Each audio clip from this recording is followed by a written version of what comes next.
ਬਲਵਿੰਦਰ ਸਿੰਘ ਗਰੇਵਾਲ ਦੀ ਕਹਾਣੀ ਮੋਹ ਪਾਸ਼। ਗੋਰੇ ਖੂਹ ਦੀ ਮੌਣ 'ਤੇ ਬੈਠੇ ਭਾਗ ਦੀ ਗੱਲ ਨੇ ਮੋੜ ਮੁੜਦੇ ਚਰਨੇ ਦੇ ਪੈਰ ਜਕੜ ਲਏ। ਉਹਨੂੰ ਪਤਾ ਸੀ ਅੱਜ ਇਕੱਲਾ ਭਾਗ ਨਹੀਂ, ਪਿੰਡ ਦਾ ਜਿਉ ਜੀ ਮੁਨਸਫ ਬਣਿਆ ਹੋਇਆ ਸੀ। ਐਡਾ ਕਿਹੜਾ ਜਿਉਣਾ ਮੋੜ ਹੈ ਲੰਬੜਾਂ 'ਚੋਂ ਬਈ ਬਦਲਾ ਲਊ। ਉਹ ਤਾਂ ਕੇਸ ਵੀ ਤੱਤੇ ਘਾਹ ਕਰਨਗੇ। ਇੱਥੇ ਦਿਖਾ ਦੂੰ ਤੈਨੂੰ ਮਿਣ ਮਿਣ ਕਰਦਿਆਂ ਨੂੰ। ਗੱਲ ਹੈ ਨਾ ਵੀਰਾ, ਅਣਖ ਕਿਹੜਾ ਜਣੇ ਖਣੇ 'ਚ ਹੁੰਦੀ ਆ। ਰੌਣੀ ਨੇ ਜਰਦੇ ਦੀ ਚੁਟਕੀ ਮੂੰਹ 'ਚ ਪਾਉਂਦਿਆਂ ਕਿਹਾ ਸੀ। ਜੁੱਤੀ ਝਾੜਦਾ ਚਰਨਾ ਗਲੀ ਦੇ ਮੋੜ ਤੋਂ ਖੂਹ ਨੂੰ ਸਾਹਮਣੇ ਆਇਆ ਤਾਂ ਚੱਲਦੀ ਗੱਲ ਜਿਵੇਂ ਬ੍ਰੇਕ ਖਾ ਗਈ।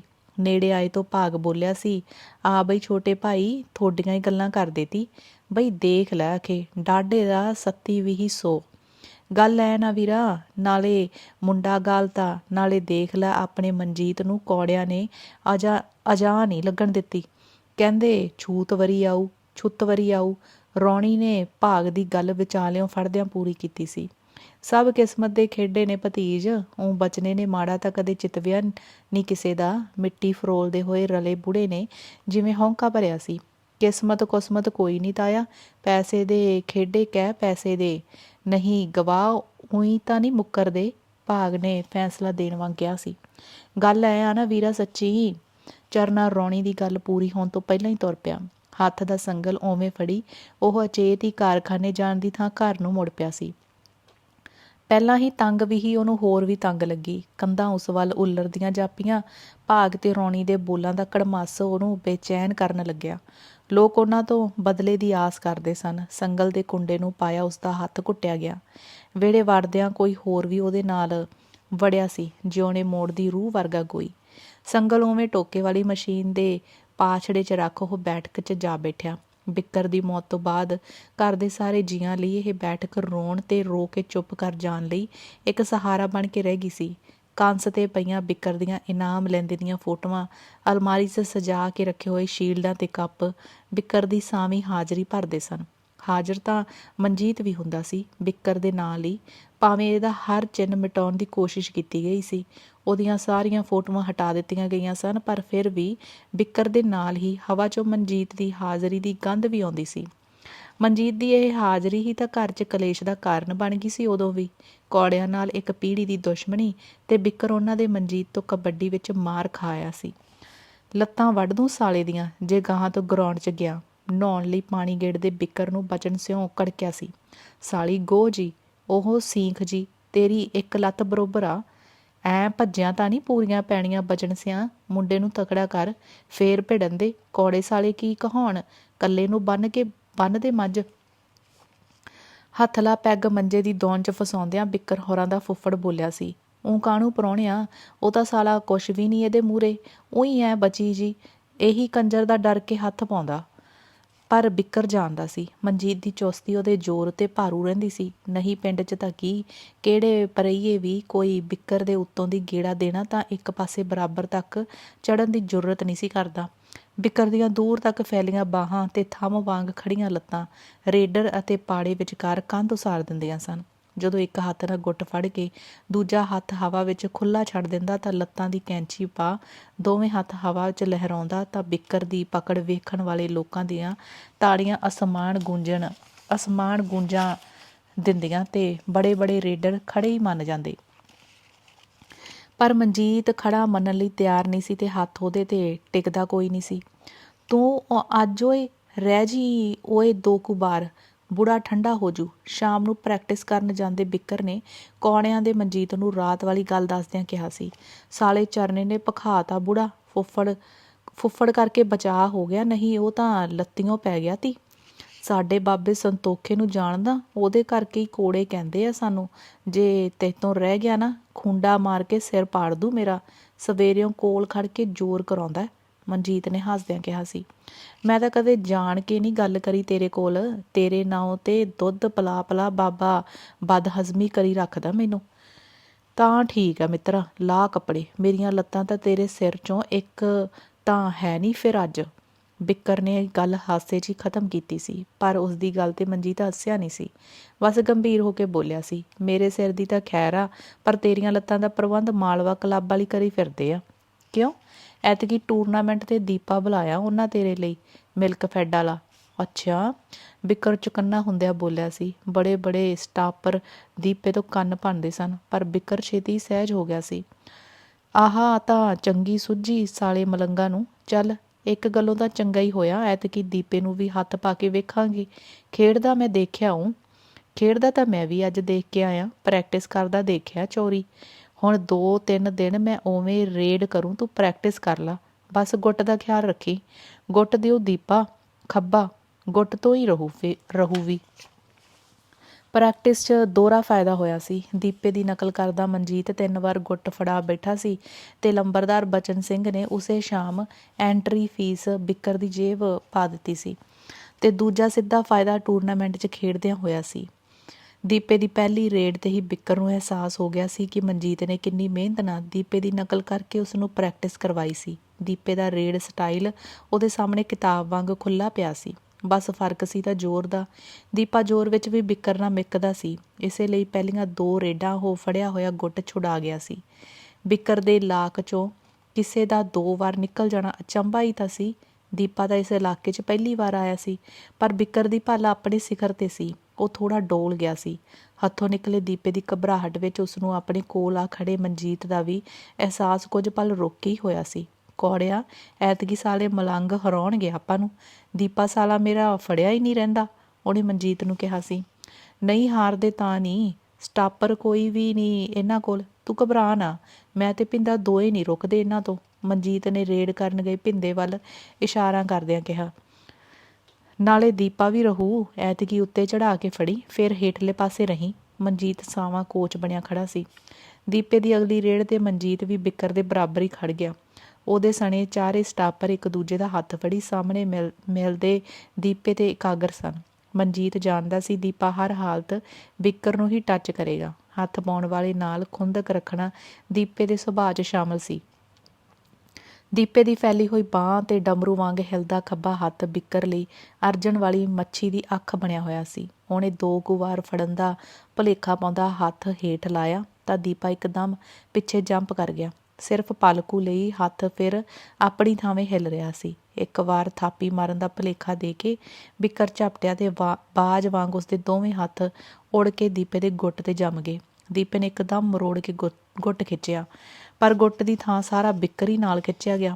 ਬਿੱਕਰ ਦੀ ਪਕੜ ਤੋੜਨ ਲਈ ਦੀਪੇ ਨੇ ਸੱਜਾ ਹੱਥ ਉਸਦੇ ਖੱਬੇ ਮੋਢੇ 'ਤੇ ਗਿੱਚੀ ਕੋਲ ਰੱਖਿਆ ਤਾਂ ਹਵਾ ਜਿਵੇਂ ਥੰਮ ਗਈ, ਜ਼ੋਰ ਨਾਲ ਉੱਭਰ ਆਈਆਂ ਦੀਪੇ ਦੇ ਡੋਲਿਆਂ ਦੀਆਂ ਮਛਲੀਆਂ ਤੇ ਦਿਓ ਵਰਗਾ ਅੜਿਆ ਖੜਾ ਬਿੱਕਰ। ਲੋਕਾਂ ਨੇ ਸਾਹ ਰੋਕ ਲਏ।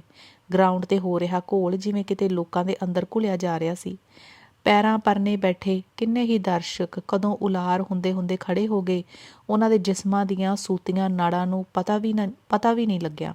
ਸਟੇਜ ਤੋਂ ਚੀਕ ਚੀਕ ਕਮੈਂਟਰੀ ਕਰਦੇ ਅਨਾਊਂਸਰ ਦੀ ਆਵਾਜ਼ ਜਿਵੇਂ ਲੋਕਾਂ ਦੇ ਤਣੇ ਆਪੇ ਦੇ ਉੱਪਰੋਂ ਬੇਲਾਗ ਨਿਕਲ ਗਈ। ਬਿੱਕਰ ਨੇ ਹੇਠਾਂ ਨੂੰ ਖਿੱਚ ਕੇ ਦੀਪੇ ਦਾ ਗੁੱਟ ਆਪਣੇ ਨੱਕ ਨਾਲ ਲਾ ਲਿਆ ਸੀ। ਦਰਸ਼ਕਾਂ ਸਾਹਮਣੇ ਸਾਹਨਾਂ ਵਾਂਗ ਭਿੜਦੇ 2 ਜਿਸਮ ਸਨ ਤੇ ਗਰਾਊਂਡ ਵਿੱਚ ਇਹਨਾਂ ਦੇ ਪੈਰਾਂ ਨਾਲ ਪੱਟਿਆ ਜਾ ਰਿਹਾ ਖੋਰੂ ਸੀ। ਥਾਈਂ ਵੱਜਦੀ ਰੈਫਰੀ ਦੀ ਵਿਸਲ ਤੋਂ ਬਾਅਦ ਵੀ ਕੁਝ ਪਲ ਲੋਕਾਂ ਨੂੰ ਆਪੇ 'ਚ ਪਰਤਣ ਲਈ ਲੱਗੇ ਸਨ। 30 ਸਕਿੰਟ ਦਾ ਇੱਕ ਯੁੱਗ ਲੋਕਾਂ ਨੇ ਬਿਨਾਂ ਸਾਹ ਲਏ ਬਿਤਾਇਆ ਸੀ। ਕਿੰਨੇ ਹੀ ਪਲ ਮਨਜੀਤ ਬਿੱਕਰ ਦੇ ਲਾਲ ਹੋਏ ਹੱਥਾਂ ਵੱਲ ਵੇਖਦਾ ਰਿਹਾ ਸੀ ਤੇ ਫਿਰ ਉਸਨੇ ਬਿੱਕਰ ਦੇ ਖੋਲਦੇ ਜਿਸਮ ਨੂੰ ਆਪਣੀ ਨਿੱਘੀ ਜੱਫੀ 'ਚ ਘੁੱਟ ਲਿਆ ਸੀ। ਮਨਜੀਤ ਦੀ ਗਲਵੱਕੜੀ 'ਚ ਘੁੱਟੇ ਬਿੱਕਰ ਦੀ ਮੁੱਠੀ ਲੋਕਾਂ ਨੇ ਨੋਟਾਂ ਨਾਲ ਭਰ ਦਿੱਤੀ ਸੀ। ਮੈਚ ਉਹਨਾਂ ਤਕੜੇ ਫਰਕ ਨਾਲ ਜਿੱਤ ਲਿਆ ਸੀ। ਭਾਵੇਂ ਕਿੰਨੇ ਹੀ ਟੂਰਨਾਮੈਂਟਾਂ ਬਾਅਦ ਅਜਿਹਾ ਹੋਇਆ ਸੀ ਕਿ ਕੋਈ ਰੇਡਰ ਬਿੱਕਰ ਨੂੰ ਹੱਥ ਲਾਵੇ ਤੇ ਪਰਤ ਜਾਵੇ, ਤੇ ਉਹ ਵੀ ਗਿਣਨਯੋਗ ਗਿਣਤੀ 'ਚ। ਸ਼ਾਮ ਨੂੰ ਮਨਜੀਤ ਦੇ ਨਾਨਕਿਆਂ ਦੀ ਮੋਟਰ 'ਤੇ ਸ਼ਰਾਬ ਨਾਲ ਮਸਤ ਹੋਇਆ ਬਿੱਕਰ ਕਿੰਨੀ ਹੀ ਦੇਰ ਕਿਲਕਾਰੀਆਂ ਮਾਰਦਾ ਰਿਹਾ ਸੀ। ਬਾਈ ਖੁੱਚਾਂ ਤੋੜ ਦੂੰ ਮੇਰੇ ਸਾਲੇ ਦੀਆਂ। ਖੱਬੇ ਮੋਢੇ ਸ਼ੀਲਡਾਂ ਨਾਲ ਡੱਕਿਆ ਬੈਗ ਤੇ ਸੱਜੇ ਹੱਥ ਨਾਲ ਝੂਲਦੇ ਬਿੱਕਰ ਨੂੰ ਸਾਂਭੀ ਜਾਂਦੇ ਮਨਜੀਤ ਦੇ ਵੀ ਖੁਸ਼ੀ 'ਚ ਧਰਤੀ ਪੈਰ ਨਹੀਂ ਸੀ ਲੱਗ ਰਹੇ। ਬਿੱਕਰ ਨੇ ਸਭ ਦੀ ਰੱਖ ਵਿਖਾਈ ਸੀ। ਪਿਛਲੇ 4 ਸਾਲਾਂ ਤੋਂ ਹੀ ਇਹ ਟੂਰਨਾਮੈਂਟ ਹਮੇਸ਼ਾ ਉਹਨਾਂ ਦੇ ਨਾਂ ਰਿਹਾ ਸੀ। ਬਿੱਕਰ ਦੀ ਪਕੜ ਤੇ ਮੋਰ ਵਾਂਗ ਪੈਲ ਪਾਉਂਦੇ ਮਨਜੀਤ ਦੀ ਰੇਡ ਵੇਖਣ ਨੂੰ ਲੋਕ ਹਰ ਸਾਲ ਉਡੀਕਦੇ। ਟੂਰਨਾਮੈਂਟ ਮਨਜੀਤ ਦੇ ਨਾਨਕੇ ਪਿੰਡ ਸੀ, ਇਸ ਲਈ ਟੀਮ ਸ਼ੀਲਡ ਲਈ ਵਾਰੀ ਦੀ ਉਡੀਕ ਨਹੀਂ ਸੀ ਕੀਤੀ ਜਾਂਦੀ। ਉਹ ਹਮੇਸ਼ਾ ਹੀ ਮਨਜੀਤ ਦੀ ਬੈਠਕ ਦਾ ਸ਼ਿੰਗਾਰ ਬਣਦੀ। ਉਹਦਾ ਹੱਕ ਵੀ ਸੀ, ਪਰ ਐਤਕੀ ਹੱਕ ਬਿੱਕਰ ਦਾ ਹੀ ਬਣਦਾ। ਉਸ ਰਾਤ ਲੰਘੇ ਦਿਨ ਨੂੰ ਫੇਰ ਮਾਣਦੇ ਹੋਏ ਮਨਜੀਤ ਨੇ ਸੋਚਿਆ ਸੀ, ਦੀਪੇ ਨੂੰ ਬਾਂਹ ਫੜ ਕੇ ਰੋਕਣਾ ਵੇਲਣੇ 'ਚ ਬਾਂਹ ਦੇਣ ਵਾਲੀ ਗੱਲ ਆ। ਮਨਜੀਤ ਸੌਣ ਤੱਕ ਰੋਮਾਂਚਿਤ ਰਿਹਾ ਸੀ। ਐਡੀ ਜਿੱਤ ਮਗਰੋਂ ਨੀਂਦ ਕਿਹੜਾ ਸੌਖੀ ਆਉਂਦੀ ਆ। ਰਾਤੀ ਸੁਪਨੇ ਵਿੱਚ ਵੀ ਇੱਕ ਹੱਥ ਨਾਲ ਦੀਪੇ ਨੂੰ ਥੰਮੀ ਖੜਾ ਬਿੱਕਰ ਬਾਗੀਆਂ ਪਾਉਂਦਾ ਰਿਹਾ ਸੀ, ਪਰ ਹੁਣ ਬਾਹਰ ਫੜਾਈ ਸ਼ੀਲਡ ਬਿੱਕਰ ਨੇ ਫੜਨੀ ਨਹੀਂ ਸੀ। ਇਹ ਗੱਲ ਮਨਜੀਤ ਜਾਣਦਾ ਸੀ, ਸਗੋਂ ਗਾਲਾਂ ਦੀ ਤੀਹਰੀ ਲੜੀ 'ਚ ਪਰੋ ਕੇ ਹੋਰ ਪਤਾ ਨਹੀਂ ਕੀ ਕੁਝ ਕਹੇ। ਇੱਕ ਦੂਜੇ ਦੇ ਘਰ ਜਾਣ ਬਾਰੇ ਉਹਨਾਂ ਕਦੇ ਸੋਚਿਆ ਨਹੀਂ ਸੀ। ਸੋਚਿਆ ਤਾਂ ਕਦੇ ਇਉਂ ਰਲ ਕੇ ਖੇਡਣ ਬਾਰੇ ਵੀ ਨਹੀਂ ਸੀ। ਪਹਿਲਾਂ ਘਰਦਿਆਂ ਦੀ ਪੜ੍ਹਤੀ ਪੜ੍ਹੇ ਉਹ ਇੱਕ ਦੂਜੇ ਨਾਲ ਖੇਡਦੇ ਵੀ ਰਹੇ ਸਨ, ਇੱਕ ਦੂਜੇ ਨੂੰ ਹਰਾਉਣਾ ਮੱਥ ਕੇ ਖੇਡਦੇ ਵੀ ਰਹੇ ਸਨ। ਟੂਰਨਾਮੈਂਟ 'ਤੇ ਪੁਆਇੰਟ ਲੈ ਕੇ ਮੁੜਦੇ ਮਨਜੀਤ ਨੂੰ ਬਿੱਕਰ ਦੀਆਂ ਤਾੜੀਆਂ ਓਪਰੀਆਂ ਤੇ ਖੁਸ਼ੀ ਬਨੌਟੀ ਲੱਗਦੀ ਰਹੀ ਸੀ, ਪਰ ਪਤਾ ਨਹੀਂ ਕਿਉਂ ਉਸ ਨੂੰ ਪਹਿਲੀ ਵਾਰੀ ਬਿੱਕਰ ਦਾ ਗੁੱਸਾ ਬਨੌਟ ਹੀ ਨਹੀਂ ਸੀ ਲੱਗਿਆ। ਮਨਜੀਤ 2 ਪੁਆਇੰਟ ਲਗਾਤਾਰ ਦੇ ਆਇਆ ਸੀ। ਤੀਜੀ ਰੇਡ ਪਾੜੇ ਤੋਂ ਤੁਰਨ ਲੱਗੇ ਮਨਜੀਤ ਦੇ ਕੰਨੀ ਬਿੱਕਰ ਦੇ ਕੜਕਦੇ ਬੋਲ ਪਏ ਸਨ। ਕੌੜਿਆ, ਲੱਤਾਂ ਤੋੜ ਦੂੰ ਜੇ ਐਤਕੀ ਰਹਿ ਗਿਆ। ਆਵਾਜ਼ ਉੱਚੀ, ਬੋਲ ਸਖਤ ਤੇ ਗਾਲ ਵਰਗੇ ਸਨ। ਫੇਰ ਵੀ ਪਤਾ ਨਹੀਂ ਕਿਉਂ ਉਹਨਾਂ 'ਚੋਂ ਆਪਣੱਤ ਵਰਗਾ ਕੁਝ ਮਨਜੀਤ ਦੀ ਰੂਹ ਨੂੰ ਹਲੂਣ ਗਿਆ ਸੀ। ਪੁਆਇੰਟ ਲੈ ਕੇ ਮੁੜਦੇ ਮਨਜੀਤ ਨੂੰ ਪਹਿਲੀ ਵਾਰ ਬਿੱਕਰ ਦੀ ਖੁਸ਼ੀ ਬਨੌਟੀ ਤੇ ਤਾੜੀਆਂ ਓਪਰੀਆਂ ਨਹੀਂ ਸਨ ਲੱਗੀਆਂ। ਉਸੇ ਸ਼ਾਮ ਉਹਨਾਂ ਦੋਸਤੀ ਦਾ ਹੱਥ ਮਿਲਾਇਆ ਸੀ ਤੇ ਬਕਾਇਦਾ ਫੈਸਲਾ ਲਿਆ ਸੀ ਕਿ ਉਹ ਘਰਦਿਆਂ ਦੀ ਲੜਾਈ ਨੂੰ ਆਪਣੇ ਵਿੱਚ ਚੀਰ ਨਹੀਂ ਪਾਉਣ ਦੇਣਗੇ। ਇਸ ਲਈ ਉਹਨਾਂ ਕਦੇ ਘਰ ਦੀ ਗੱਲ ਤੱਕ ਸਾਂਝੀ ਨਹੀਂ ਸੀ ਕੀਤੀ। ਸ਼ੀਲਡ ਬਿੱਕਰ ਨੂੰ ਦੇਣ ਲਈ ਉਹਨਾਂ ਦੇ ਘਰ ਜਾਣਾ ਜ਼ਰੂਰੀ ਸੀ। ਮਨਜੀਤ ਦੀ ਭਾਵੁਕਤਾ, ਉਹਦੇ ਬਾਬੇ ਦਾ ਖੁੰਡਾ, ਬਿੱਕਰ ਦੇ ਘਰਦਿਆਂ ਦੀਆਂ ਗੁੱਸੇ ਭਰੀਆਂ ਅੱਖਾਂ ਤੇ ਦੋਹਾਂ ਘਰਾਂ ਵਿੱਚ ਸੱਜਰੇ ਛਿੜੇ ਪਹੀ ਵਾਲੇ ਖੇਤ ਦੇ ਰਫੜ ਨੂੰ ਜਾਲੇ ਵਾਂਗ ਪਰੇ ਹਟਾ ਕੇ ਉਹਨੂੰ ਬਿੱਕਰ ਦੇ ਘਰ ਲੈ ਹੀ ਗਈ ਸੀ। ਉਹਦੇ ਜਾਣ ਨਾਲ ਘਰ ਵਿੱਚ ਵਰਤ ਗਈ ਸੁੰਨ ਉਹਨੂੰ ਇੱਕ ਪਲ ਘੁੱਟਣ ਵਾਂਗ ਮਹਿਸੂਸ ਵੀ ਹੋਈ ਸੀ। ਖੱਬੇ ਹੱਥ ਸ਼ੀਲਡ ਫੜੀ ਉਹ ਬੇਬੇ ਦੇ ਪੈਰਾਂ 'ਤੇ ਝੁਕਿਆ ਸੀ। ਭਾਂਡੇ ਮਾਂਜਦੀ ਸੰਤੀ ਨੇ ਸੁਆਹ ਵਾਲਾ ਹੱਥ ਝਾੜ ਕੇ ਪੋਲਾ ਜਿਹਾ ਉਹਦੇ ਸਿਰ 'ਤੇ ਰੱਖਦਿਆਂ ਸੀਸ ਦਿੱਤੀ ਸੀ। ਜਿਉਂਦਾ ਵਸਦਾ ਰਹਿ ਪੁੱਤ, ਜਵਾਨੀਆਂ ਮਾਣੇ। ਪਰ ਲੰਬੜਦਾਰ ਬਚਨ ਸਿਉਂ ਦਾ ਉਹਦੀ ਸਤਿ ਸ੍ਰੀ ਅਕਾਲ ਦੇ ਜਵਾਬ ਵਿੱਚ ਮਸਾਂ ਹਿੱਲਿਆ ਸਿਰ ਕੋਈ ਚੰਗਾ ਸ਼ਗਨ ਨਹੀਂ ਸੀ। ਪਹਿਲਾਂ ਤਾਂ ਉਹਨੂੰ ਵੇਖ ਕੇ ਚਾਹ ਪੀਂਦਾ ਬਿੱਕਰ ਵੀ ਸਖਤੇ ਜਿਹੇ ਵਿੱਚ ਆ ਗਿਆ ਸੀ, ਪਰ ਫਿਰ ਚੁੱਪ ਦਾ ਤਣਾਅ ਉਹਨੇ ਹੀ ਤੋੜਿਆ ਸੀ। ਕਿਵੇਂ ਆਉਣੇ ਹੋਏ, ਕਦੇ ਅੱਗੇ ਨਾ ਪਿੱਛੇ। ਸ਼ੀਲਡ ਤੈਨੂੰ ਦੇਣ ਆਇਆ। ਮੈਂ ਕਿਹਾ ਬਾਹਰ ਤਾਂ ਤੈਂ ਫੜਨੀ ਨਹੀਂ। ਤੇ ਫਿਰ ਬਚਨ ਸਿਉਂ ਦੀ ਪੈਂਦ ਠੀਕ ਹੋ ਕੇ ਬੈਠਦਿਆਂ ਮਨਜੀਤ ਚਾਹ ਫੜਾਉਣ ਆਈ ਸੰਤੀ ਨੂੰ ਸੰਬੋਧਿਤ ਹੋਇਆ ਸੀ। ਕੱਲ ਤਾਈ ਬਿੱਕਰ ਦੀ ਕਰਾਮਾਤ ਨਾਲ ਆਈ ਹੈ ਸ਼ੀਲਡ। ਤੂੰ ਤਾਂ ਤਾਇਆ ਕੱਲ ਗਿਆ ਨਹੀਂ, ਉੱਥੇ ਹੁੰਦਾ ਤਾਂ ਵੇਖਦਾ ਆਪਣੇ ਬਿੱਕਰ ਦਾ ਹੱਥ। ਦੀਪਾ ਸਾਰੇ ਦੁਆਬੇ 'ਚ ਨਹੀਂ ਰਹਿੰਦਾ ਕਿਸੇ ਤੋਂ, ਇਹਨੇ ਹਿੱਲਣ ਨਹੀਂ ਦਿੱਤਾ। ਮਨਜੀਤ ਕਿਵੇਂ ਨਾ ਕਿਵੇਂ ਲੰਬੜਦਾਰ ਨੂੰ ਨਰਮ ਕਰਨਾ ਚਾਹੁੰਦਾ ਸੀ। ਮੈਂ ਵੀ ਆਊਂ ਜੇ ਤੇਰਾ ਬਾਬਾ ਸਾਹ ਲੈਣ ਦਿਊ। ਬਹੂ ਵਾਲੀ ਜ਼ਮੀਨ ਦੀ ਪੈਰਵੀ ਕਰਦੇ ਫਿਰਦੇ ਆ। ਲੰਬੜਦਾਰ ਦੇ ਬੋਲਾਂ 'ਚ ਗੁੱਸਾ ਤੇ ਖਿਝ ਸਾਫ਼ ਸੀ। ਸ਼ੀਲਡ ਬਿੱਕਰ ਨੂੰ ਫੜਾ ਉੱਠਣ ਲੱਗੇ ਮਨਜੀਤ ਨੂੰ ਸੰਤੀ ਨੇ ਕਿਹਾ ਸੀ, ਤੂੰ ਆ ਜਾਇਆ ਕਰ ਪੁੱਤ, ਇਹਨਾਂ ਦੇ ਰੌਲੇ ਤਾਂ ਮੁੱਕਣੇ ਹੀ ਨਹੀਂ ਸਾਰੀ ਉਮਰ।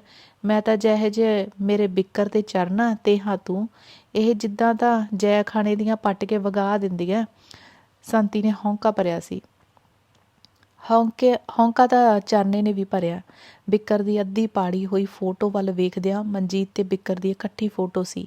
ਬਿੱਕਰ ਦੇ ਮਰਨ ਬਾਅਦ ਬਚਨ ਸਿੰਘ ਨੇ ਮਨਜੀਤ ਵੱਲ ਅੱਧਾ ਪਾੜ ਕੇ ਟੁਕੜੇ ਕਰ ਦਿੱਤਾ ਸੀ। ਉਸ ਅੱਧ ਦੇ ਨਾਲ ਹੀ ਮਨਜੀਤ ਦੇ ਮੋਢੇ ਤੋਂ ਵਲਾਈ ਬਿੱਕਰ ਦੀ ਸੱਜੀ ਬਾਂਹ ਵੀ ਉਹਨਾਂ ਟੁਕੜਿਆਂ ਵਿੱਚ ਹੀ ਚਲੀ ਗਈ ਸੀ। ਬਾਹਰ ਰੁਕਦੇ ਸਕੂਟਰ ਦੀ ਆਵਾਜ਼ ਸੁਣ ਕੇ ਚਰਨੇ ਨੇ ਕਾਹਲੀ ਨਾਲ ਅੱਖਾਂ ਪੂੰਝੀਆਂ ਤੇ ਬਾਹਰ ਨਿਕਲ ਆਇਆ। ਬਚਨ ਸਿਉਂ ਦੇ ਨਾਲ ਜੈਲਾ ਸੀ। ਜੈਲਾ ਬਿੱਕਰ ਹੋਰਾਂ ਦੀ ਭੂਆ ਦਾ ਵੱਡਾ ਪੁੱਤ। ਬਾਹਰ ਅੰਦਰ ਫਿਰਿਆ ਹੋਣ ਕਰਕੇ ਬਿੱਕਰ ਵਾਲੇ ਕੇਸ ਦੀ ਜ਼ਿਆਦਾਤਰ ਪੈਰਵਾਈ ਵਿੱਚ ਇਹਦਾ ਹੀ ਹੱਥ ਸੀ। ਉਂਝ ਵੀ ਬਿੱਕਰ ਹੋਰਾਂ ਦੀ ਮਦਦ ਫੁੱਫੜ ਹੋਰਾਂ ਨੇ ਹੋਰ ਕਿਸੇ ਤੋਂ ਵੀ ਵੱਧ ਕੀਤੀ ਸੀ। ਸਵੇਰੇ ਫੁੱਫੜ ਗਿਆ ਸੀ ਤੇ ਹੁਣ ਜੈਲਾ ਆ ਗਿਆ ਸੀ। ਚਰਨੇ ਨੇ ਬਚਨ ਸਿਉਂ ਦੇ ਚਿਹਰੇ 'ਤੇ ਜੰਮੀ ਹੋਈ ਤੂੜ ਤੇ ਫੈਲੀ ਹੋਈ ਨਿਰਾਸ਼ਾ ਵੇਖੀ ਤਾਂ ਪਿੰਡ ਵਿੱਚ ਹੋ ਰਹੀ ਚਰਚਾ ਉਹਨੂੰ ਸੱਚੀ ਲੱਗੀ। ਕੇਸ ਉਹਨਾਂ ਦੇ ਹੱਥੋਂ ਨਿਕਲ ਗਿਆ ਸੀ। ਕੀ ਕਹਿੰਦਾ ਵਕੀਲ? ਉਹਨਾਂ ਨੂੰ ਪਾਣੀ ਫੜਾਉਂਦੀ ਸੰਤੀ ਨੇ ਰਵਾਜਨ ਹੀ ਪੁੱਛਿਆ। ਵਕੀਲ ਨੇ ਕੀ ਕਹਿਣਾ ਮਾਮੀ, ਜਦ ਗਵਾਹਾਂ ਦੀ ਉਹ ਬੇੜੀ ਬਹਿ ਗਈ। ਦੱਸਿਆ ਹੀ ਹੋਊ ਮਾਮੇ ਹੋਰਾਂ ਨੇ, ਪਿਛਲੀ ਤਰੀਕ ਤੇ ਦੋਵੇਂ ਉਖੜ ਗਏ ਸਾਲੇ। ਜਵਾਬ ਜੈਲੇ ਨੇ ਦਿੱਤਾ ਸੀ। ਗਵਾਹ ਕੀ ਕਰਨ ਭਾਈ, ਜਦ ਪਾਈ ਝੂਠੇ ਹੋਏ ਤੀ। ਮੈਂ ਤਾਂ ਪਹਿਲਾਂ ਹੀ ਕਿਹਾ ਮਨਜੀਤ ਨੇ ਬਿੱਕਰ ਨੂੰ ਕਿਉਂ ਮਾਰਨਾ ਤੀ। ਇਹ ਤਾਂ ਹੋਣੀਓ ਹੋਈ ਆ, ਪਰ ਮੇਰੀ ਕੋਈ ਸੁਣੇ ਵੀ ਇੱਥੇ। ਕਿਉਂ ਸੁਣਨ ਨੂੰ ਤੂੰ ਬਚਨ ਕਰਦੀ ਆ? ਬਚਨ ਸਿਉਂ ਉਖੜ ਕੇ ਬੋਲਿਆ ਸੀ।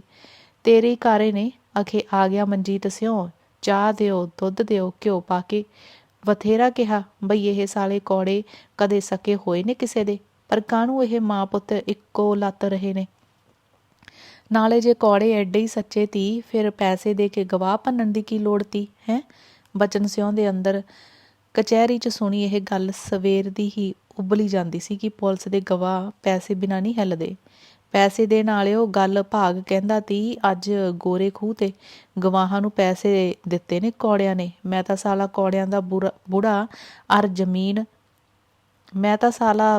ਬੁੜਾ ਅਰ ਮਨਜੀਤ ਦੋਵੇਂ ਮਾਰ ਦੇਣੇ ਨੇ। ਆਉਣ ਦੇ ਸਾਲੇ ਮੇਰੇ ਨੂੰ ਛੁੱਟ ਕੇ। ਚਰਨੇ ਦੀ ਗੁੱਸੇ ਭਰੀ ਆਵਾਜ਼ ਕੰਬ ਗਈ ਸੀ। ਲੋਕ ਤਾਂ ਲੜਾ ਕੇ ਮਰਾਉਣ ਨੂੰ ਫਿਰਦੇ ਆ ਤੁਹਾਨੂੰ। ਅੱਛਾ, ਉਹਨਾਂ ਨੇ ਤਾਂ ਤਮਾਸ਼ਾ ਦੇਖਣਾ, ਅੱਗੇ ਪਹੀ ਵਾਲੇ ਰੋਲੇ 'ਚ ਨਹੀਂ ਦੇਖਿਆ? 2 ਗੱਠੇ ਪਹੀ ਪਿੱਛੇ ਹੀ ਕਿਵੇਂ ਖੰਭ ਪਟਾਏ ਨੇ ਤੁਸੀਂ। ਤੈਨੂੰ ਲੱਗਦਾ ਹੋਊ ਬਈ ਕੌੜਿਆਂ ਨੇ ਪੁੰਨ ਨੂੰ ਛੱਡਤਾ ਖੇਤ? ਨਾ ਛੱਡਦੇ, ਅਦਾਲਤ ਸਣੇ ਪਹੀ ਛੁਡਾ ਦਿੰਦੀ। ਉਹ ਤਾਂ ਪਹੀ ਵੀ ਵਾਧੂ ਲੈ ਗਏ। ਮੈਂ ਉਹ ਬਿੱਕਰ ਦੇ ਮੂੰਹ ਨੂੰ ਚੁੱਪਾਂ। ਬਚਨ ਸਿਉਂ ਫੇਰ ਤੜਪ ਕੇ ਬੋਲਿਆ ਸੀ। ਉਹ ਕਿਸੇ ਹਾਲਤ ਵੀ ਪਹੀ ਕੌੜਿਆਂ ਨੂੰ ਦੇਣੀ ਨਹੀਂ ਸੀ ਚਾਹੁੰਦਾ, ਪਰ ਬਿੱਕਰ ਦੀ ਕਹੀ ਹੋਈ ਉਹ ਤੋਂ ਉਲੱਥ ਨਹੀਂ ਸੀ ਹੋਈ। ਕੌੜਿਆਂ ਦੇ ਖੂਹ ਨੂੰ ਰਾਹ ਫੇਰ ਪਾ ਕੇ ਆਉਂਦਾ ਸੀ। ਸੜਕ ਤੋਂ ਅੱਧਾ ਕਿੱਲਾ ਹਟਵੇਂ ਉਹਨਾਂ ਦੇ ਖੇਤ ਤੋਂ ਪਹਿਲਾਂ ਬਚਨ ਸਿਉਂ ਦੇ ਭਤੀਜੇ ਦੀ ਜ਼ਮੀਨ ਲੱਗਦੀ ਸੀ। ਕੌੜਿਆਂ ਨੇ ਮੁੰਡਾ ਹੱਥ ਤੇ ਕਰਿਆ ਤੇ ਅੱਧਾ ਕਿੱਲਾ ਬੈ ਕਰਾ ਕੇ ਸੜਕ ਨਾਲ ਲੱਗਦੇ ਹੋ ਗਈ। ਉਹਨਾਂ ਦੀ ਕੋਹ ਪਰ ਵਾਟ ਬਚ ਗਈ ਸੀ। ਪਤਾ ਲੱਗਦੀ ਸਾਰ ਬਚਨ ਸਿੰਘ ਨੇ ਆਪਣੀ ਭਤੀਜ ਨੂੰ ਵੱਲੋਂ ਕੇਸ ਕਰਵਾ ਕੇ ਸਟੇਜ ਲੈ ਲਈ ਤੇ ਇੰਤਕਾਲ ਰੁਕ ਗਿਆ। ਬਸ ਫਿਰ ਕੀ ਸੀ, ਪਹਿਲਾਂ ਹੀ ਕਿੰਨੀ ਵਾਰ ਰਿੜ ਕੇ ਪਾਣੀ 'ਚ ਫਿਰ ਤੋਂ ਮਧਾਣੀ ਪੈ ਗਈ। ਲੰਬੜਦਾਰ ਤੇ ਕੌੜਿਆਂ ਵਿੱਚ ਅਦਾਲਤੀ ਰੱਸਾਕਸ਼ੀ ਆਮੋ ਸਾਹਮਣੀ ਟੱਕਰ ਦਾ ਖਤਰਾ ਬਣ ਗਈ ਸੀ। ਉਦੋਂ ਹੀ ਬਿੱਕਰ ਤੇ ਮਨਜੀਤ ਨੇ ਹੌਸਲਾ ਕੀਤਾ ਸੀ। ਉਹਨਾਂ ਗੱਲ ਵੱਧਦੀ ਵੇਖ ਘਰਦਿਆਂ ਤੋਂ ਬਾਹਰ ਖੁਦ ਹੀ ਨਿਬੇੜ ਲਈ ਸੀ। ਬਿੱਕਰ ਨੇ 3 ਗੱਠੇ ਦੀ ਪਹੀ ਛੱਡ ਕੇ ਵੱਟ ਪਾ ਦਿੱਤੀ ਸੀ ਤੇ ਮਨਜੀਤ ਨੇ ਬਿੱਕਰ ਹੋਰਾਂ ਦੇ ਟਰੈਕਟਰ ਨਾਲ ਬਾਕੀ ਬਚਦੀ ਜ਼ਮੀਨ ਵਾਹ ਕੇ ਲੰਬੜਦਾਰ ਦੇ ਭਤੀਜੇ ਦੇ ਖੇਤ ਵਿੱਚ ਮਿਲਾ ਦਿੱਤੀ ਸੀ। ਦੋਹੀਂ ਘਰੀ ਕਲੇਸ਼ ਤਾਂ ਹੋਇਆ ਸੀ, ਪਰ ਮਾਮਲਾ ਇੱਕਦਮ ਨਜਿੱਠਿਆ ਗਿਆ ਸੀ। ਇਕੱਲਾ ਪਹੀ ਦਾ ਝਗੜਾ ਕੀ, ਦੋਹਾਂ ਘਰਾਂ ਵਿੱਚ ਉੱਪਰੋਂ ਦਿਸਦਾ ਵਿਰੋਧ ਵੀ ਬਹੁਤ ਹੱਦ ਤੱਕ ਬਿੱਕਰ ਤੇ ਮਨਜੀਤ ਦੀ ਦੋਸਤੀ ਦੇ ਸੇਕ ਵਿੱਚ ਪਿਘਲ ਗਿਆ ਸੀ। ਪਰ ਬਿੱਕਰ ਦੀ ਮੌਤ ਬਿਜਲੀ ਬਣ ਕੇ ਡਿੱਗੀ ਸੀ ਦੋਹਾਂ ਘਰਾਂ 'ਤੇ। ਇੱਕ ਦਾ ਮਰ ਗਿਆ, ਦੂਜੇ ਦਾ ਅੰਦਰ ਹੋ ਗਿਆ। ਮਰਿਆਂ ਬਰਾਬਰ ਤਾਂ ਸੰਤੀ ਵੀ ਹੋ ਗਈ ਆ। ਚਰਨੇ ਦੀ ਗੱਲ ਸੁਣ ਕੇ ਮਾਰਨ ਤੇ ਉਤਾਰੂ ਹੋਇਆ ਚਰਨਾ ਚੈਲੇ ਨੂੰ ਕਹਿ ਰਿਹਾ ਥੋੜੇ ਵਾਲੀ 12 ਬੋਰ ਕਿੱਥੇ ਆ? ਅਜੇ ਦੇ ਲਿਆ ਕੇ ਆਪਾਂ ਨਹੀਂ ਕੱਲ੍ਹ ਨੂੰ ਤਰੀਕ 'ਤੇ ਜਾਣਾ। ਇੱਥੇ ਉਡੀਕੂ, ਰਾਤ ਨੂੰ ਘਰ ਬੈਠੇ ਨੂੰ ਉਡਾਊਂ ਮੇਰੇ ਸਾਲੇ ਨੂੰ। ਨਾ ਵੇ ਚਰਨਿਆ, ਨਾ ਮੇਰੇ ਪੁੱਤ, ਐ ਨਹੀਂ ਕਹੀਦਾ। ਲੋਕ ਤਾਂ ਭੌਂਕਦੇ ਹੀ ਹੁੰਦੇ ਆ। ਭੌਂਕੀ ਤਾਂ ਤੂੰ ਜਾਨੀ ਹੈ ਹੁਣ। ਅੱਛਾ, ਮੇਰੇ ਤਾਂ ਆਪ ਸਵੇਰ ਦੀ ਅੱਗ ਲੱਗੀ ਹੋਈ ਆ। ਮੇਰਾ ਪੁੱਤ ਮਾਰ ਕੇ ਕੌੜਿਆਂ ਦਾ ਜਰ ਹੋ ਜੂ। ਹਿੱਕ ਕੱਢੀ ਫਿਰਦਾ। ਮੈਂ ਤਾਂ ਆਪ ਫਿਰਦਾ ਤੀ ਹਥਿਆਰ ਦਾ ਪ੍ਰਬੰਧ ਕਰਨ ਨੂੰ। ਲੰਬੜਦਾਰ ਬੋਲਦਾ ਲਾਲ ਹੋ ਗਿਆ ਸੀ। ਹਥਿਆਰ ਦਾ ਪ੍ਰਬੰਧ ਕਰਕੇ ਦੇਣੇ ਵਾਲੇ ਤਾਂ ਬਥੇਰੇ ਮਿਲ ਜਾਣਗੇ, ਪਰ ਬਿੱਕਰ ਦੇ ਬਾਪੂ ਤੂੰ ਸਿਆਣਾ ਬਣ। ਜਲਣਾ ਤਾਂ ਮੁਰਦੇ ਨੇ ਆ, ਕਾਨੀਆਂ ਦਾ ਸਾਥ ਤਾਂ ਚਿਤਾ ਤੱਕ ਹੁੰਦਾ, ਨਾਲ ਕੋਈ ਨਹੀਂ ਜਲਦਾ। ਸੰਤੀ ਕਿਵੇਂ ਨਾ ਕਿਵੇਂ ਇਸ ਭਾਣੇ ਨੂੰ ਰੋਕੂ ਸੀ। ਮੁਰਦੇ ਨੂੰ ਤਾਂ ਜਲਣਾ ਹੀ ਪੈਣਾ ਮਾਮੀ, ਨਹੀਂ ਜਲੂ ਤਾਂ ਕੁੱਤੇ ਚੂੰਡ ਖਾ ਜਾਣਗੇ। ਜੈਲੇ ਨੇ ਸੰਤੀ ਦੀ ਗੱਲ ਥਾਂ ਹੀ ਕੱਟ ਦਿੱਤੀ ਸੀ। ਸਮਝੌਤਾ ਤਾਂ ਨਿਰਮਾਈ ਦੀ ਹਰ ਗੱਲ ਉਹਨੇ ਕੱਟਣੀ ਹੀ ਕੱਟਣੀ ਸੀ। ਗਵਾਹ ਟੁੱਟਣ ਮਗਰੋਂ ਜਦੋਂ ਤੋਂ ਮੁਕੱਦਮੇ ਦਾ ਰੁੱਖ ਪਲਟਿਆ ਸੀ, ਉਹ ਤੇ ਉਹਦਾ ਬਾਪੂ ਅੰਦਰੋਂ ਅੰਦਰੀ ਚਰਨੇ ਹੱਥੋਂ ਮਨਜੀਤ ਦੇ ਕਤਲ ਦੀ ਤਿਆਰੀ ਕਰਦੇ ਰਹੇ ਸਨ। ਅੱਜ ਸਵੇਰੇ ਤੁਰਨ ਵੇਲੇ ਹੀ ਬਾਪੂ ਨੇ ਉਹਨੂੰ ਕਿਹਾ ਸੀ, ਜੈਲਿਆ ਹੁਣ ਮੌਕੇ ਜੇ ਚਰਨੇ ਤੋਂ ਕਰਵਾ ਦੇਵੇਂ ਕੁਛ, ਸਿੱਧਾ 20 ਸਾਲੀ 'ਚ ਠੁੱਗੂ। ਮਗਰੋਂ ਸਭ ਕੁਝ ਤੁਹਾਡਾ ਹੀ ਆ, 3 ਭਾਈਆਂ ਦਾ, ਮੌਜ ਕਰਿਓ। ਭੰਡਣ ਤੋਂ ਤਾਂ ਲੋਕ ਮੇਰੇ ਸਾਲੇ ਦੇ ਚੰਗੇ ਭਲੇ ਨਹੀਂ ਹਟਦੇ, ਫੇਰ ਕਿਹਨੇ ਬਖਸ਼ਣਾ? ਤੂੰ ਰਫਲ ਵਾਲੀ ਗੱਲ ਕਰ। ਚਰਨਾ ਆਪਣੀ ਥਾਂ ਅੜਿਆ ਖੜਾ ਸੀ। ਰਫਲਾਂ ਬੜੀਆਂ, ਪਿਸਤੌਲ ਤਾਂ ਨਜਾਇਜ਼ ਵੀ ਮਿਲ ਜੂ ਇੱਕ, ਹੈਗੇ ਆ ਬੰਦੇ ਆਪਣੇ ਕੋਲ। ਪਰਨਾ ਲਪੇਟਦਾ ਚਰਨਾ ਜੈਲੇ ਦੇ ਸਕੂਟਰ 'ਤੇ ਜਾ ਬੈਠਾ ਸੀ। ਮੰਜੇ ਦੀ ਬਾਹੀ 'ਤੇ ਇੱਕ ਪੈਰ ਟਕਾਈ ਤੇ ਹੱਥ ਵਿੱਚ ਚਾਹ ਵਾਲੇ ਗਲਾਸ ਫੜੀ ਸੰਤੀ ਉਹਨੂੰ ਵਾਜਾਂ ਮਾਰਦੀ ਹੀ ਰਹਿ ਗਈ ਸੀ। ਇਸ ਤਰ੍ਹਾਂ ਹੀ ਬਿੱਕਰ ਨੇ ਵੀ ਦੁਸਹਿਰੇ ਵਾਲੇ ਦਿਨ ਉਸਦੀ ਆਵਾਜ਼ ਦੀ ਪਰਵਾਹ ਨਹੀਂ ਸੀ ਕੀਤੀ। 10 ਨਰਾਤਿਆਂ ਦਾ ਮੱਥਾ ਟੇਕ ਕੇ ਥਾਲੀ ਵਿੱਚ ਪਾਏ ਚੌਲ ਹੱਥ ਫੜੀ ਉਹ ਆਵਾਜ਼ਾਂ ਮਾਰਦੀ ਹੀ ਰਹਿ ਗਈ ਸੀ। ਬਿੱਕਰ ਦੇਲੀ ਲੰਘ ਬਾਹਰ ਖੜੇ ਮਨਜੀਤ ਦੇ ਸਕੂਟਰ 'ਤੇ ਜਾ ਬੈਠਿਆ ਸੀ। ਉਹਨਾਂ ਦੀਆਂ ਕਾਸ਼ਨੀ ਪੱਗਾਂ ਤੇ ਉਸੇ ਰੰਗ ਦੀਆਂ ਸ਼ਰਟਾਂ 'ਚ ਗੋਰੇ ਨਿਸ਼ੋਹ ਚਮਕਦੇ ਚਿਹਰੇ ਵੇਖ ਸੰਤੀ ਨੇ 7 ਵਾਰ ਧਰਤੀ ਨਿਸ਼ਕਾਰੀ ਸੀ। ਸ਼ਹਿਰ ਜਾ ਉਹਨਾਂ ਹਰ ਸਾਲ ਵਾਂਗ ਪਹਿਲਾਂ ਪਿਕਚਰ ਵੇਖੀ ਸੀ ਤੇ ਫੇਰ ਠੇਕੇ ਮੂਹਰੇ ਲੱਗੀ ਗਾਉਣ ਵਾਲੀ ਸੁਣਦਿਆਂ ਆਪਣਾ ਸ਼ਰਾਬ ਦਾ ਕੋਟਾ ਪੂਰਾ ਕਰਕੇ ਬਿੱਕਰ ਸ਼ਰਾਬੀ ਹੋ ਗਿਆ ਸੀ। ਮਨਜੀਤ ਨੇ ਉਹਨੂੰ ਬਾਹੋਂ ਫੜ ਮਸਾਂ ਤੋਰਿਆ ਸੀ। ਥੋੜ੍ਹੇ ਮੋਟੇ ਫਰਕ ਨਾਲ ਹਰ ਸਾਲ ਐਵੇਂ ਹੁੰਦੀ ਸੀ। ਮਨਜੀਤ ਅੱਧਾ ਮੇਲਾ ਵੇਖਦਾ ਤੇ ਅੱਧ 'ਚ ਬਿੱਕਰ ਨੂੰ ਸਾਂਭਦਾ। ਆਪਣੇ ਪੈਰਾਂ ਤੋਂ ਹਿੱਲਿਆ ਬਿੱਕਰ ਰੋਕਦੇ ਰੋਕਦੇ ਵੀ ਸਕੂਟਰ 'ਤੇ ਬੋਤਲ ਰੱਖੀ ਦਾਰੂ ਪੀਂਦੇ ਦੋ ਮੁੰਡਿਆਂ ਵਿੱਚ ਜਾ ਵੱਜਿਆ ਸੀ। ਰਾਹ ਤਾਂ ਇੱਧਰੋਂ ਦੀ ਜਾਂਦਾ, ਬਈ ਜ਼ਿਆਦਾ ਹੋ ਗਿਆ ਲੱਗਦਾ। ਡਿੱਗਦੀ ਬੋਤਲ ਬੋਚਦਿਆਂ ਸਕੂਟਰ ਵਾਲੇ ਮੁੰਡੇ ਨੇ ਸਹਿਜ ਭਾਵ ਮਖੌਲ 'ਚ ਕਿਹਾ ਸੀ। ਕਿਉਂ, ਜ਼ਿਆਦਾ ਤੇਰੇ ਪਿਓ ਦੀ ਪੀ ਕੇ ਹੋਇਆ? ਪੱਲਿਓਂ ਪੈਸੇ ਖਰਚੇ ਆ, ਮੇਰਾ ਸਾਲਾ ਰਾਹ ਦੱਸਦਾ। ਮਨਜੀਤ ਦੇ ਕੁਝ ਵੀ ਬੋਲਣ ਤੋਂ ਪਹਿਲਾਂ ਬਿੱਕਰ ਉਹਨਾਂ ਦੋਹਾਂ ਨਾਲ ਉਲਝ ਗਿਆ ਸੀ। ਉਹਨਾਂ ਨੂੰ ਸਮਝਾਉਂਦਾ ਮਨਜੀਤ ਬਿੱਕਰ ਨੂੰ ਮਸਾਂ ਹੀ ਉੱਥੋਂ ਤੋਰ ਸਕਿਆ ਸੀ। ਉਹਦੇ ਗਲ 'ਚ ਪਈ ਪੱਗ ਨੂੰ ਠੀਕ ਕਰਨ ਲਈ ਮਨਜੀਤ ਨੇ ਹੱਥ ਵਧਾਇਆ ਹੀ ਸੀ ਕਿ ਬਿੱਕਰ ਉਹਦੇ ਗਲ ਪੈ ਗਿਆ। ਤੂੰ ਸਾਲਿਆ ਕੌੜਿਆਂ ਪਿੱਛੇ ਹਟਦਾ ਹੁਣ? ਉਹ ਮੇਰੇ ਸਾਲੇ ਮੇਰੀ ਬੇਇੱਜ਼ਤੀ ਕਰ ਗਏ, ਮੈਂ ਤਾਂ ਹੁਣੇ ਟੱਕਰੂ ਸਾਲਿਆਂ ਨੂੰ।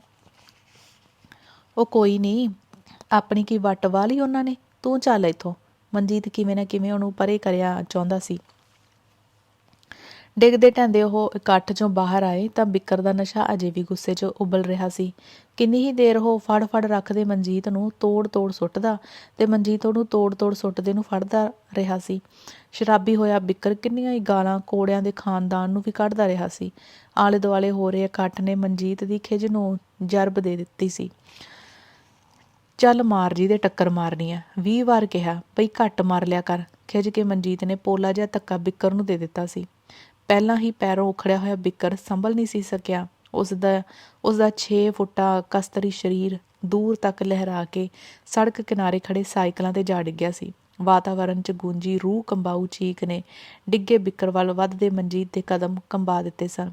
ਉਹਨਾਂ ਦੇ ਆਲੇ ਦੁਆਲੇ ਆਵਾਜ਼ਾਂ ਦਾ ਸ਼ੋਰ ਉੱਚਾ ਉੱਠਿਆ, ਪਰ ਮਨਜੀਤ ਦੇ ਅੰਦਰ ਜਿਵੇਂ ਦੂਰ ਤੱਕ ਇੱਕ ਖਾਮੋਸ਼ੀ ਪਸਰ ਗਈ ਸੀ।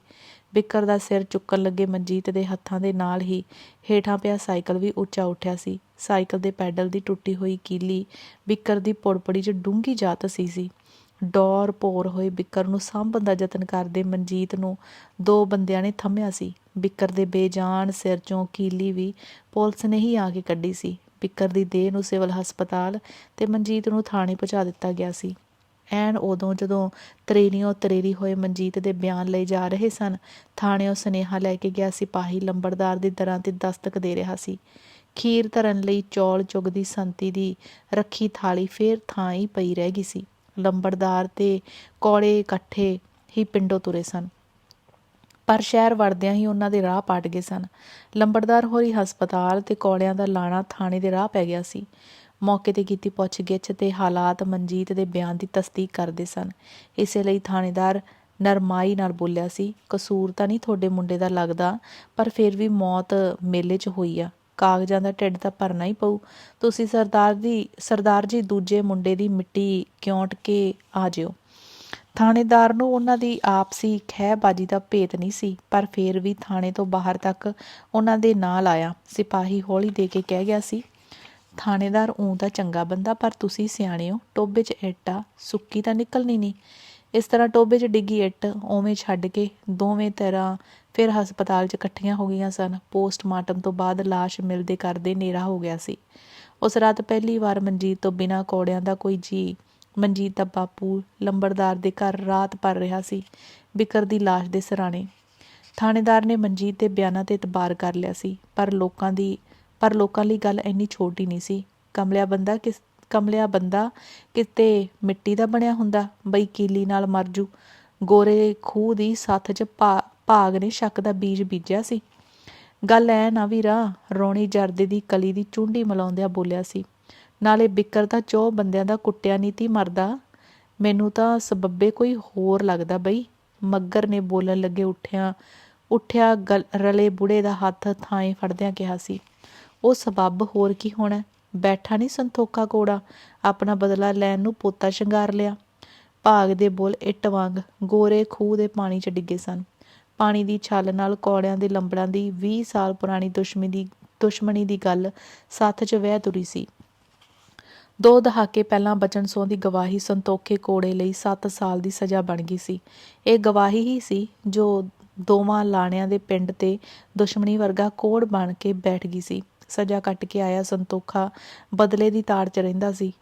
ਲੋਕ ਕਹਿੰਦੇ ਸਨ, ਜੱਟ ਤੇ ਝੋਟੇ ਦਾ ਖੋਰ ਬੁਰਾ ਹੁੰਦਾ ਬਚਨ ਸਿਆ। ਬਿੱਕਰ ਦੇ ਸੱਥਰ 'ਤੇ ਬੈਠੇ ਬਚਨ ਸੋਂ ਦੇ ਭਣੋਈਏ ਨੇ ਕਿਹਾ ਸੀ। ਭਣੋਈਏ ਦਾ ਇਹ ਵਿਚਾਰ ਉਹਦੇ ਅੰਦਰ ਘਰ ਕਰੀ ਬੈਠੀ ਸ਼ੱਕ ਤੇ ਉਸ ਤੱਕ ਪਹੁੰਚੀ ਪਿੰਡ ਵਿੱਚ ਹੁੰਦੀ ਚਰਚਾ ਥਾਣੇ 'ਚ ਮਨਜੀਤ ਦੀ ਰਿਹਾਈ ਲਈ ਉਸਦੀ ਨਾਂਹ ਬਣ ਗਈ ਸੀ। ਲੰਬੜਦਾਰ ਦੀ ਜੇਬ 'ਚ ਖੜਕਦੇ ਨੋਟਾਂ ਨੇ ਥਾਣੇਦਾਰ ਦੀ ਬੋਲੀ ਹੀ ਬਦਲ ਦਿੱਤੀ ਸੀ। ਹੱਥੋਂ ਪਾਈ ਹੁੰਦੇ ਤਾਂ ਉਹ ਅੱਧੇ ਮੇਲੇ ਨੇ ਵੇਖੇ ਨੇ, ਨਾਲੇ ਕਤਲ ਦਾ ਕਾਰਨ ਵੀ ਸਾਫ਼ ਪਿਆ। ਸਰਪੰਚ ਨੂੰ ਨਾਲ ਹੀ ਲੈ ਕੇ ਟੋਭੇ 'ਚੋਂ ਇੱਟ ਕੱਢਣ ਗਏ ਕੌਲਿਆਂ ਦਾ ਹੱਥ ਵੀ ਉਹਨੇ ਇੱਟ ਦੇ ਹੇਠ ਹੀ ਦੱਬ ਦਿੱਤਾ ਸੀ। ਮਨਜੀਤ ਨਾਲ ਮਿਲਣਾ ਤਾਂ ਇੱਕ ਪਾਸੇ, ਉਹਨਾਂ ਨੂੰ ਮਨਜੀਤ ਦਿਖਾਇਆ ਵੀ ਨਹੀਂ ਸੀ। ਹਾਲੇ ਮੈਂ ਆਪ ਟੈਸਟ ਕਰਨਾ ਮੁੰਡਾ, ਜੇ ਨਾ ਕੋਈ ਗੱਲ ਹੋਈ ਤਾਂ ਆਪੇ ਛੁੱਟ ਜੂ, ਇੱਥੋਂ ਨਹੀਂ ਛੁੱਟੂ ਅਦਾਲਤ ਛੱਡ ਦੂ। ਉਹਨੇ ਕੌੜਿਆਂ ਨੂੰ ਕਚਹਿਰੀ ਦੇ ਰਾਹ ਪਾ ਦਿੱਤਾ ਸੀ। ਪਰ ਪੁਲਿਸ ਵੱਲੋਂ ਖੜੇ ਕੀਤੇ ਮੌਕੇ ਦੇ 2 ਗਵਾਹਾਂ ਨੇ ਮਨਜੀਤ ਦੀ ਜ਼ਮਾਨਤ ਤੱਕ ਨਹੀਂ ਸੀ ਹੋਣ ਦਿੱਤੀ। ਕੌੜਿਆਂ ਦਾ ਵਕੀਲ ਵੱਖ ਖਿਝਿਆ ਪਿਆ ਸੀ। ਜ਼ਮਾਨਤ ਦੀ ਤਾਂ ਗੱਲ ਹੀ ਕੀ ਸੀ, ਜੇ ਮਨਜੀਤ ਉਹਦੇ ਅਨੁਸਾਰ ਬਿਆਨ ਦੇ ਦਿੰਦਾ ਤਾਂ ਉਹ ਹਿੱਕ ਥਾਪੜ ਕੇ ਰਿਹਾਈ ਦਾ ਦਾਅਵਾ ਕਰਦਾ ਸੀ।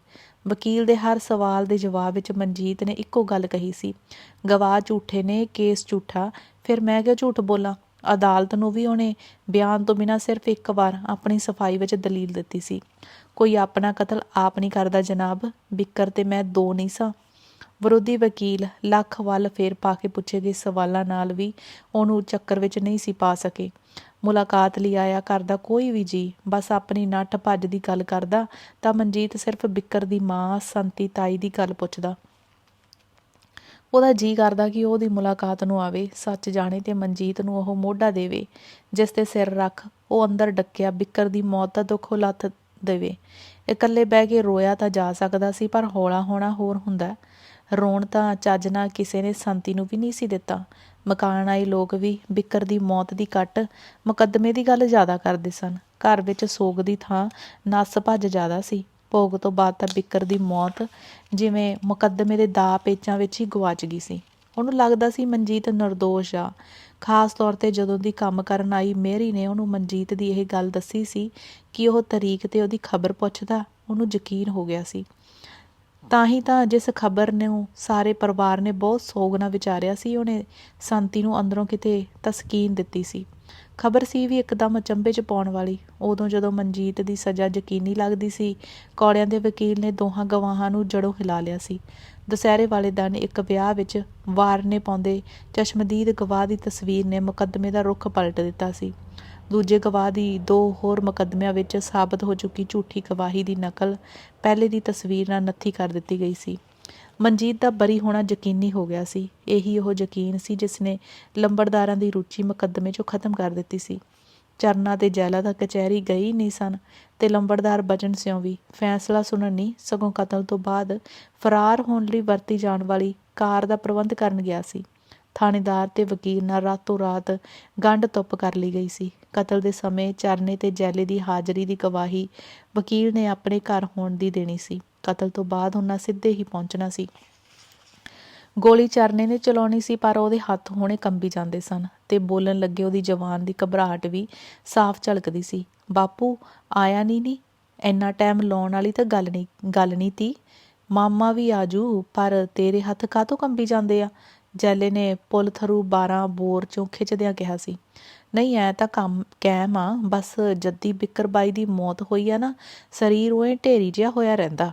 ਤੂੰ ਪੈਗ ਲਾ ਲਾ ਪਹਿਲਾਂ ਇੱਕ ਕੈੜਾ ਜਿਹਾ ਕਰਕੇ। ਜੈਲੇ ਨੇ ਰੂੜੀ ਮਾਰਕਾ ਦੀ ਬੋਤਲ ਨੂੰ ਹਿਲਾਉਂਦਿਆਂ ਢਲਦੇ ਸੂਰਜ ਵੱਲ ਵੇਖਦਿਆਂ ਕਿਹਾ ਸੀ। ਨਾਲੇ ਮਾਮਾ ਵੀ ਆਉਣ ਵਾਲਾ ਹੀ ਹੋਊ, ਫੈਸਲਾ ਤਾਂ ਕਦੋਂ ਦਾ ਸੁਣਾਤਾ ਹੋਣਾ। ਰਾਈਫਲ ਕੀਲੇ ਟੰਗ ਚਰਨੇ ਨੇ ਸ਼ਰਾਬ ਵਾਲਾ ਗਲਾਸ ਫੜਿਆ ਤਾਂ ਓਟੇ ਨਾਲ ਢੋਂ ਲਾਈ ਖੜੀ ਸੰਤੀ ਦਾ ਜੀ ਕੀਤਾ ਉਹ ਚਰਨੇ ਦੇ ਹੱਥ ਫੜ ਲਵੇ, ਉਹਦੀ ਮਿਹਨਤ ਕਰੇ। ਪਰ ਹੁਣ ਤੱਕ ਕਿਹੜਾ ਉਹਨੇ ਥੋੜ੍ਹੀਆਂ ਮਿਹਨਤਾਂ ਕੀਤੀਆਂ ਸਨ, ਉਹਦੀ ਕਿਸੇ ਨਹੀਂ ਸੀ ਸੁਣੀ। ਉਹ ਸਭ ਕਾਸੇ ਦੀ ਦਰਸ਼ਕ ਬਣ ਕੇ ਰਹਿ ਗਈ ਸੀ। ਬਾਈ ਉਡਾ ਤੋਤੇ ਦਿਓ ਮੇਰੇ ਸਾਲੇ ਦੇ। ਚਰਨੇ ਨੇ ਗਲਾਸ ਰੱਖਦਿਆਂ ਪੁੱਠੇ ਹੱਥ ਨਾਲ ਮੂੰਹ ਪੂੰਝਦਿਆਂ ਭੜਕ ਮਾਰੀ ਸੀ, ਪਰ ਬਾਹਰ ਆ ਕੇ ਰੁਕੀ ਕਾਰ ਦੀ ਆਵਾਜ਼ ਨੇ ਸੱਚਮੁੱਚ ਹੀ ਵਿਹੜੇ 'ਚ ਖੜੀ ਨਿੰਮ ਤੋਂ ਤੋਤੇ ਉਡਾ ਦਿੱਤੇ ਸਨ। ਲੈ ਆ ਗਿਆ ਮਾਮਾ ਵੀ। ਜੈਲੇ ਦੀ ਉਤਸ਼ਾਹ ਭਰੀ ਆਵਾਜ਼ ਦੇ ਨਾਲ ਹੀ 3 ਜੋੜੀ ਅੱਖਾਂ ਇੱਕਦਮ ਹੌਲੀ ਹੌਲੀ ਖੁੱਲ੍ਹ ਰਹੀ ਗੇਟ ਦੀ ਖਿੜਕੀ ਵੱਲ ਉੱਠ ਗਈਆਂ ਸਨ, ਪਰ ਖੁੱਲ੍ਹੀ ਖਿੜਕੀ 'ਚੋਂ ਬਚਨ ਸਿੰਘ ਦੀ ਦੁਖੱਲੀ ਜੁੱਤੀ ਨਹੀਂ, ਕੋਈ ਕੱਢਵੀਂ ਜੁੱਤੀ ਦਾ ਜੋੜਾ ਅੰਦਰ ਆਇਆ ਸੀ। ਸਰੀਰ ਦਾ ਬੋਝ ਮਸਾਂ ਚੁੱਕੀ ਲਈ ਜਾਂਦੀਆਂ ਲੱਤਾਂ ਓਟੇ ਕੋਲ ਖੜੀ ਸੰਤੀ ਵੱਲ ਵੱਧ ਗਈਆਂ ਸਨ। ਮਨਜੀਤ ਨੂੰ ਸਾਹਮਣੇ ਦੇਖ ਕੇ ਜੈਲੇ ਦੇ ਮੂੰਹ ਨੂੰ ਲਾਇਆ ਪੈਗ ਛਲਕ ਗਿਆ ਸੀ, ਪਰ ਉਹਨਾਂ ਦੇ ਕੁਝ ਵੀ ਸਮਝਣ ਤੋਂ ਪਹਿਲਾਂ ਇੱਕ ਦੂਜੇ ਨੂੰ ਜੱਫੀ 'ਚ ਕੁੱਟੀ ਖੜੇ ਮਨਜੀਤ ਤੇ ਸੰਤੀ ਦੀਆਂ ਚੀਕਾਂ ਨੇ ਅੰਬਰ ਦੀ ਰੂਹ ਕੰਬਾ ਦਿੱਤੀ ਸੀ। ਰਾਈਫਲ ਦੇ ਵੱਟ ਨੂੰ ਹੱਥ ਪਾਈ ਖੜੇ ਚਰਨੇ ਦਾ ਅੰਦਰ ਕੰਬਿਆ। ਉਸ ਦੇ ਅੰਦਰ ਜਿਵੇਂ ਕੁਝ ਨਿੱਸਲ ਹੁੰਦਾ ਚਲਿਆ ਗਿਆ। ਉਹਨੂੰ ਲੱਗਿਆ ਸੰਤੀ ਦੀਆਂ ਬਾਹਾਂ ਦੇ ਮੋਹ ਪਾਸ਼ 'ਚ ਵਲਿਆ ਮਨਜੀਤ ਉਹਨਾਂ ਦੇ ਕੀਲਿਆਂ ਟੰਗੇ ਹਥਿਆਰਾਂ ਦੀ ਪਹੁੰਚ ਤੋਂ ਉੱਪਰ ਉੱਠ ਰਿਹਾ ਸੀ, ਉੱਠਦਾ ਜਾ ਰਿਹਾ ਸੀ, ਉੱਠਦਾ ਜਾ ਰਿਹਾ ਸੀ। ਸਮਾਪਤ। ਧੰਨਵਾਦ।